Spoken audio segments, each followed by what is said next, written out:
Le Mali qui se réveille en état d'urgence après la sanglante prise d'otage dans un grand hôtel de Bamako. Le bilan est lourd, au moins 19 morts et 7 blessés. 2 assaillants terroristes ont été tués. Des ressortissants russes, américains et chinois figurent parmi les victimes. L'attaque a été revendiquée par le groupe Mourabitoun de l'Algérien Mokhtar Belmokhtar, invité dans ce journal. Amadou Ba, spécialiste du Mali. Bruxelles en état d'alerte maximale. La population est invitée à restreindre ses déplacements. Les stations de métro resteront fermées aujourd'hui. Les autorités belges parlent d'une menace sérieuse et imminente qui pourrait toucher la région. En France, les marchés de Noël sont maintenus. Le premier de la saison a ouvert ce week-end à Colmar. Les allées sont clairsemées, les commerçants sont inquiets. Une forte présence policière est déployée. Bienvenue à vous tous et merci d'être avec nous. La capitale malienne a de nouveau été la cible d'un attentat terroriste. Un grand hôtel, le Radisson Blu, a été visé. Le bilan est d'au moins 19 morts. Le président Ibrahim Boubacar Keïta a annoncé 3 jours de deuil national. Les présidents américains Barack Obama et russe Vladimir Poutine présentent leurs condoléances au peuple du Mali. 6 employés russes de la compagnie aérienne Volga ont été identifiés parmi les victimes. On écoute le chef de l'État malien. C'est ce qui est passé ici, qui a illustré plus que jamais la solidarité entre les peuples, notamment entre le peuple français et le peuple malien. Dès l'annonce de cet événement, le président Hollande m'a appelé, N'Djamena, m'a assuré de tout l'appui et de toute la solidarité du peuple français et de son gouvernement.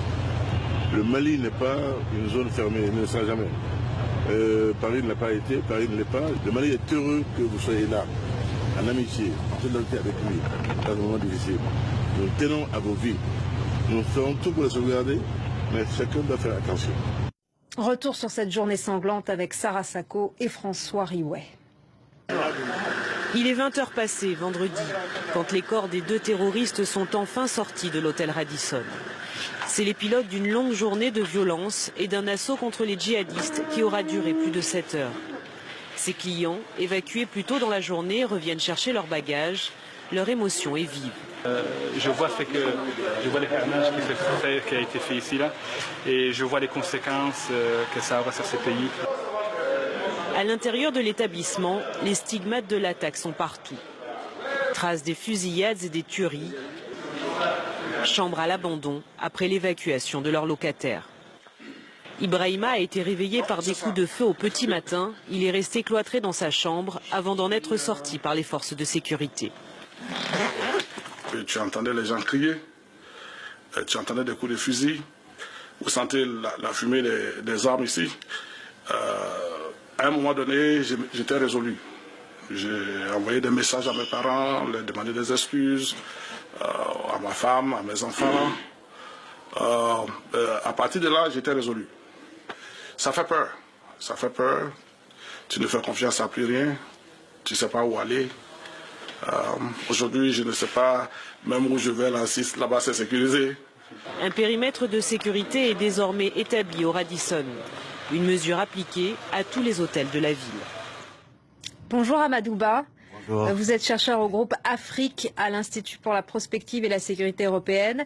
Quel était le degré de préparation et d'organisation dont témoigne cette opération ? D'abord, Madame Audrey, je vous remercie de cette invitation.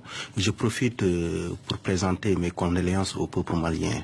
Ce degré, on peut le dire que ça a été une date qui a été bien préparée. C'est pas que cette attaque relève du hasard. Ils l'ont bien choisi parce que pendant ce temps se tenait une rencontre du G5, c'est-à-dire le groupe des 5 pays africains qui sont exposés aujourd'hui par le terrorisme, c'est-à-dire le Mali, le Burkina Faso, le Niger, le Tchad, qui se réunissaient au niveau de ce jour, au niveau de N'Djamena. Et à ce moment, ils sont rentrés au niveau de l'hôtel pour attaquer les étrangers qui étaient là-bas. Et c'était une cible parfaite, parce que c'était une attaque contre le Mali, c'était une attaque aussi contre les amis qui soutiennent le Mali. Quels étaient leurs moyens militaires? Est-ce que vous en savez plus? Leurs moyens militaires, ce sont des explosifs, ce sont des mitraillettes. Ils sont entrés, ils ont tiré sur la foule. Il y a eu 27 morts.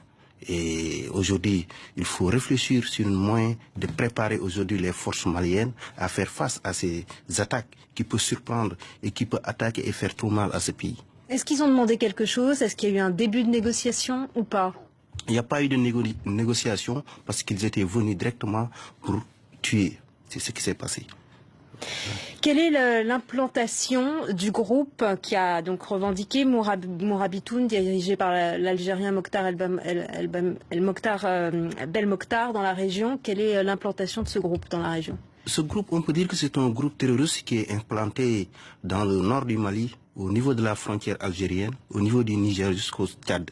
Ils étendent leur groupuscule partout dans ces régions. Donc ils sont là à menacer les populations, ils sont là aussi pour mener leurs actions, pour déstabiliser ce pays. Aujourd'hui, le Mali est miné par les groupuscules terroristes et cela risque même de déstabiliser la nation. Le fondement même de la nation qui est aujourd'hui une menace. D'où la nécessité de coordination des forces africaines, c'est-à-dire la création d'une force de réaction rapide, comme en mai dernier, l'Union africaine l'avait proposition, où tous les pays de l'Afrique, que ce soit au niveau de la sous-région, que ce soit le Sénégal, le Mali, et le Tchad, qui réunissent leurs forces pour pouvoir intervenir dans chaque pays où ils sont attaqués. Mais aucun pays ne peut se défendre seul. Ça, il faut dès maintenant qu'on le reconnaisse. Parallèlement, on peut dire qu'aussi, il y a une coordination des actions au niveau de la force française Barkhane qui travaille avec Africon, les forces américaines, qui aujourd'hui font leur maximum pour pallier à cette situation. Mais ça ne suffit pas. C'est aux Africains de prendre la situation en main et de défendre leur population, et surtout nos dirigeants africains. Mais est-ce que la population malienne est dans le rejet total de ce groupe, de ces djihadistes? Est-ce qu'ils peuvent se cacher facilement, par exemple? Ils peuvent pas se cacher parce que le Mali, c'est un peuple qui est civilisé, un peuple qui est bien éduqué, un peuple moderne qui pratique un islam moderne depuis le temps de l'Islam. C'est pas aujourd'hui qu'ils vont venir pour leur apprendre ce que c'est que l'islam. Mais chez les Touaregs dans le Nord, ils ne sont pas comme des poissons dans l'eau. Non, c'est des gens très dangereux. C'est des gens qui se réclament d'un islam qui n'existe pas là-bas. C'est un islam qui n'existe pas là-bas. Et quelle est son idéologie? C'est l'idéologie d'un islamisme intégriste ou finalement c'est une bande d'hommes armés et mafieux? Intégriste et fondamentaliste, qui n'a rien à voir avec les fondements de l'islam. C'est tout sauf l'islam. Mais il se revendique de l'islam, ce groupe-là. C'est pas uniquement pour vous, ou c'est un porte-drapeau finalement pour eux, bien utile. Ils se réclament de leur propre islam. Un islam qui n'a rien à voir avec l'islam du Tchad, avec l'islam du Niger, avec l'islam du Sénégal, avec l'islam du Mali. Que fait l'Algérie? L'Algérie, actuellement, l'Algérie détient une force spéciale, capable aujourd'hui de les stopper. Maintenant, il ne faut pas les laisser se mettre à l'écart. Il faut inviter l'Algérie de se mettre dans la guerre contre ces s'engager. À s'engager. L'Algérie doit s'engager. Donc elle collabore pour l'instant, mais elle ne s'engage pas?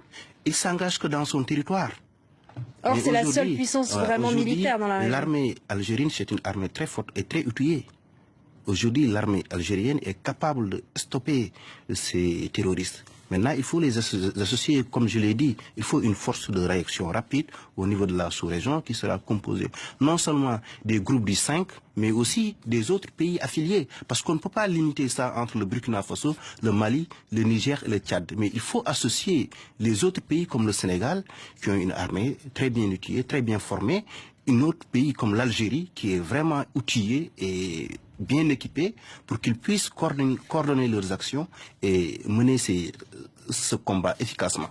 Merci beaucoup Amadou Ba d'être venu et merci pour votre décryptage. Merci beaucoup. Une nouvelle attaque au nord du Cameroun à la frontière avec le Nigeria. Au moins 10 personnes ont été tuées dans un attentat suicide aujourd'hui. Une information de sources proches des services de sécurité. Cette attaque au Mali survient une semaine après les attentats de Paris. L'enquête continue en Europe. Salah Abdeslam, suspect clé dans les attentats de Paris, est toujours activement recherché.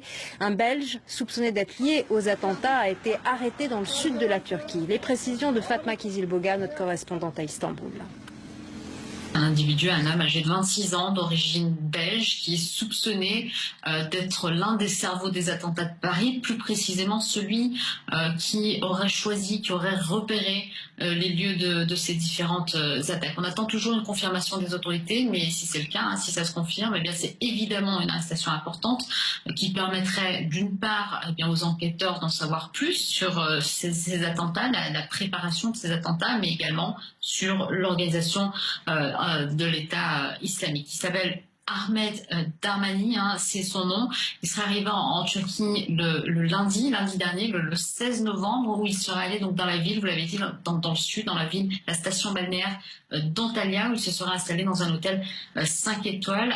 Il aurait été par la suite rejoint par 2 autres individus d'origine syrienne et qui sont eux soupçonnés d'avoir été chargés de refaire passer Darmani clandestinement en Syrie. Ça s'est passé, donc on l'a dit, Darmani serait arrivé en Turquie le lundi 16 novembre. C'est le jour, le deuxième jour du G20, de la réunion du G20 qui s'est déroulée, qui s'est terminée ce même jour en présence donc à Antalya, dans cette même station balnéaire de plusieurs chefs d'État, notamment Barack Obama et Vladimir Poutine. En Belgique, aucun métro ne circule aujourd'hui à Bruxelles. Le pays a relevé au niveau maximal son niveau d'alerte terroriste, comme l'explique Axel Simon. Toutes les stations de métro de la capitale belge sont fermées. Cette passagère l'a appris à ses dépens. C'est vraiment fermé ? C'est l'une des principales mesures prises par les autorités à la suite du relèvement dans la nuit de l'alerte terroriste au niveau maximal. 4 sur 4 pour la région bruxelloise. Une mesure comprise par les habitants de la capitale belge. C'est mieux pour notre sécurité. Nous ne devons pas avoir peur.